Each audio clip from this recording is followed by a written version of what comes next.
मौल साहब आप यहाँ बैठे हुए, अरे जल्दी चलिए, इफ्तार का वक्त हो रहा है, रोजा मकरू हो जाएगा आपका। जी जी आप चलिए, मैं बस अभी आया।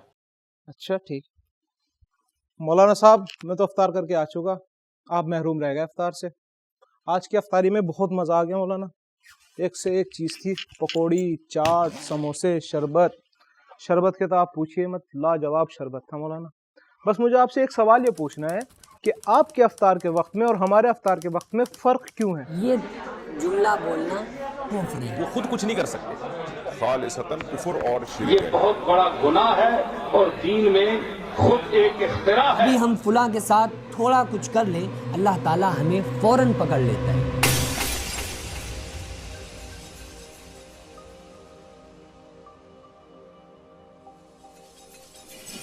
तमाम मुसलमान इस बात पर मुत्तफिक हैं कि रोज़ा फजर के वक्त से मगरिब तक है, तो इख्तिलाफ इफ्तार के वक्त में नहीं बल्कि मगरिब के वक्त में है कि मगरिब का वक्त कब शुरू होता है।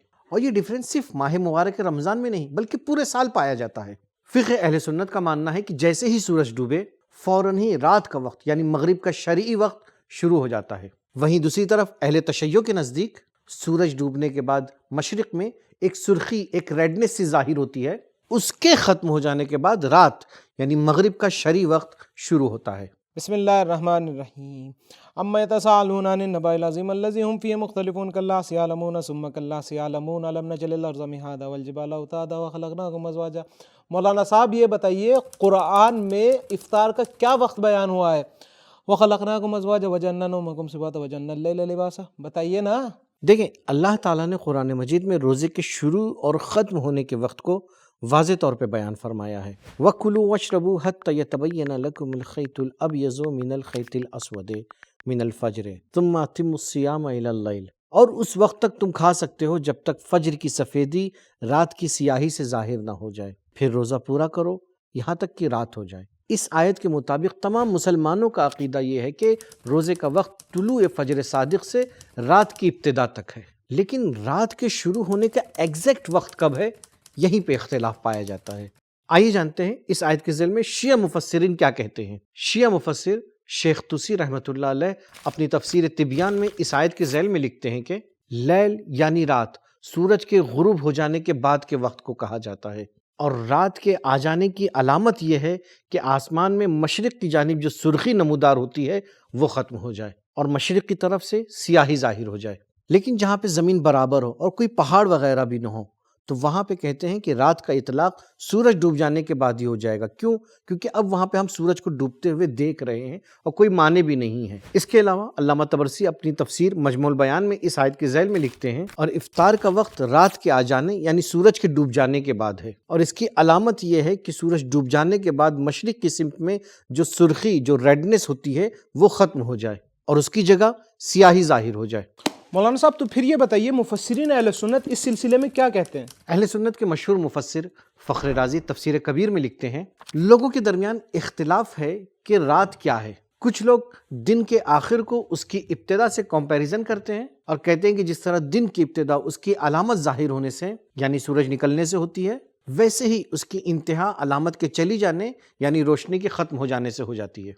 अहले सुन्नत के अक्सर मुफस्सिरीन ने यह वजाहत नहीं की है कि रात शुरू होने और ख़त्म होने की अलामत क्या है। इसी बिना पर हमने सिर्फ फ़ख्र राज़ी के नज़रिए को बयान किया है। अलबत्ता अहले सुन्नत की मोतबर किताबों में ऐसी हदीसें भी पाई जाती हैं जो शिया नज़रिए की तायद करती हैं। मिसाल के तौर पर पहली हदीस जिसमें अब्दुल्ला इब्न अबी औफ़ा नक़ल करते हैं, एक दिन पैगम्बर अकरम सल्लल्लाहु अलैहि वसल्लम अपने असहाब के साथ सफ़र पर थे कि इतने में मगरिब का वक्त हो गया, तो आप सल्लल्लाहु अलैहि वसल्लम ने फरमाया कि इफ्तार लगा दो। तो असहाब ने कहा कि या रसूलल्लाह, क्या आप भूल गए कि आप रोज़े से हैं और अभी दिन बाकी है? तो आपने अपनी उंगली से मशरिक़ की जानिब इशारा करते हुए फरमाया कि जब मशरिक़ की सिमत में सुर्खी जाने के बाद सियाही नमूदार हो जाए तो रोज़ा इफ्तार कर सकते हो। दूसरी हदीस इमाम तिरमिज़ी ने इफ्तार के वक्त के हवाले से मुस्तकिल तौर पे एक बाब लिखा है, जिसके ज़ैल में वो लिखते हैं कि जब सूरज डूब जाए, दिन ख़त्म हो जाए और मशरिक़ की जानिब से सुर्खी के ख़त्म हो जाने के बाद सियाही नमूदार हो जाए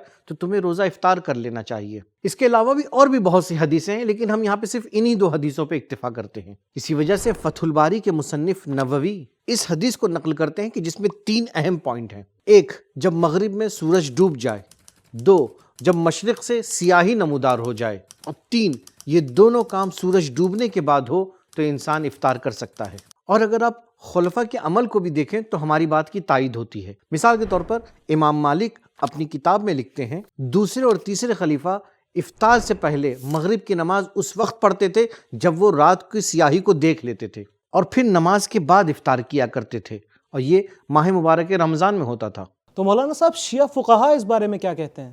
جی یہ ایک اچھا سوال ہے، تو میں اس کا جواب صرف آپ ہی کو نہیں بلکہ اپنے ویورز کو بھی دیتا ہوں۔ شیعہ فقہا کے اگر نظریے کی ہم بات کریں تو اس سلسلے میں آیت اللہ سیستانی حفظہ اللہ فرماتے ہیں کہ سورج ڈوب جانے کے بعد مشرق سے ظاہر ہونے والی سرخی کے ختم ہو جانے تک نماز مغرب اور افطار کے لیے صبر کرنا چاہیے۔ اسی طرح سے امام خمینی رحمۃ اللہ علیہ، آیت اللہ خامنئی، آیت اللہ فاضل لنکرانی رحمۃ اللہ علیہ اور صافی گلپیگانی کے مطابق روزے کی افطار کا وقت مغرب ہے، اور مغرب وہ وقت ہے کہ جب سورج ڈوب جائے اور اس کے بعد مشرق کی جانب سے جو سرخی نمودار ہوتی ہے، جو ریڈنس ظاہر ہوتی ہے، وہ انسان کے سر کے اوپر سے گزر جائے۔ یہ نظریہ علماء امامیہ کے درمیان نقل، فتویٰ اور عمل کے لحاظ سے نہایت مشہور ہے۔ تو اس حساب سے سرخی یعنی ریڈنس کے ختم ہونے تک صبر کرنے کے بعد ہی روزہ کھولنا چاہیے، کیونکہ دونوں وقت میں 10 سے 15 منٹ سے زیادہ فاصلہ نہیں ہے۔ لیکن بہرحال کہیں ایسا نہ ہو کہ انسان کے پورے دن کی محنت برباد ہو جائے، لہٰذا 10 منٹ صبر کر لینا زیادہ بہتر ہے۔ آپ خود ہی یہ کلپ ملاحظہ فرمائیں۔ اللہ کے فضل سے بالکل صحیح بات کریں گے۔ اگر کوئی شخص 8-10 منٹ ڈیلے کر لیتا ہے احتیاط کے طور پہ تو اس میں کوئی قدغن نہیں ہے۔ تو ناظرین یہ تھا ہمارا آج کا ایپیسوڈ۔ اب چلتے ہیں، چونکہ افطار کا وقت بھی ہو چلا ہے تو مجھے اجازت دیجیے، اگلی ویڈیو میں ایک نئے ٹاپک کے ساتھ پھر آپ سے ملاقات ہوگی۔ تب تک کے لیے خدا حافظ، شکریہ۔